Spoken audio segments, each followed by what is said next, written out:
This is one of those TVs you've probably never heard of. It's an Amazon exclusive called the Hisense H8G1. Now, if you've seen my prior videos on it, you know I've been talking about it a little bit, but now we're going to give you guys the final review. So smack like on this video because we're getting to the point right now.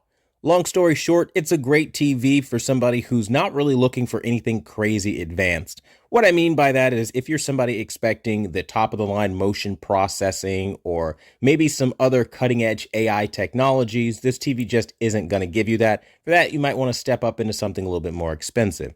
But if you're somebody that wants inky deep black levels, explodingly vibrant color, really good highlight placement, and exceptional input lag, then this is something that you might want to consider.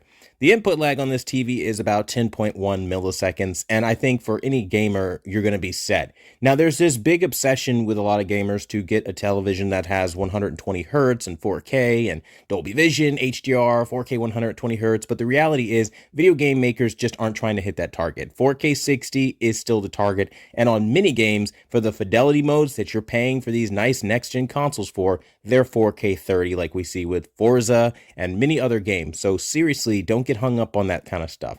But that's not where we're going to draw the line in the sand here, because there's so much more to talk about. And I think movie watchers have something to look forward to as well. And that, again, colors just really sing on this television. So again, no matter what you watch, what you look at, it's just going to be a beautiful set. And then combine that with those really crazy inky deep black levels for a TV, number one, of this price point, and number two, of this size, I think is really exceptionally good, because typically when you start going to lower sizes like 50, 55 inch and things like that, when you have a television of this tier, you don't really get the best because they don't put the most amount of local dimming zones in the televisions, resulting in really crummy black levels. Well, Hisense has done something exceptional, and in that this really rivals every flagship LED and QLED that I have seen this year. And we're talking the Samsung QN90A, the Sony X90J. You name your list of anything you think is the best TV out there in an LED or QLED. And I'm telling you right now, this is throwing punches right there with the best of them. And I think when you have that as a statement and you can kind of say that, all in all, for what it does, which is TV, it does it really well. Now, what's the catch? Because nothing is this perfect, and this is no exception. Well, simply put, the catch is that this doesn't have any motion presets. So if you're somebody that likes the soap opera effect and fluid motion, you are not getting it on this display.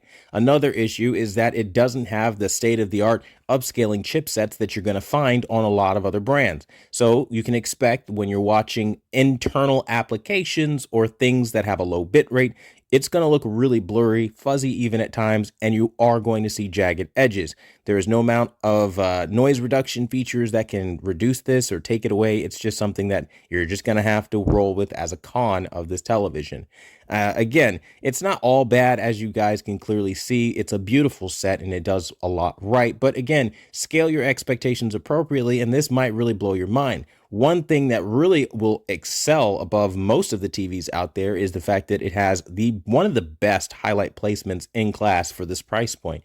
I'm telling you right now, this is flagship level highlight placement, and if you want that, and you want that at this price point, then absolutely make sure that you're jumping on this television while they still have it available. If you guys have questions, drop them down below, but essentially I recommend it. I think it's a really good TV. You just have to know what the pros and the cons are. I want to thank you guys so much for watching the #1 brand in honesty, and until the next video, I'll see you guys later.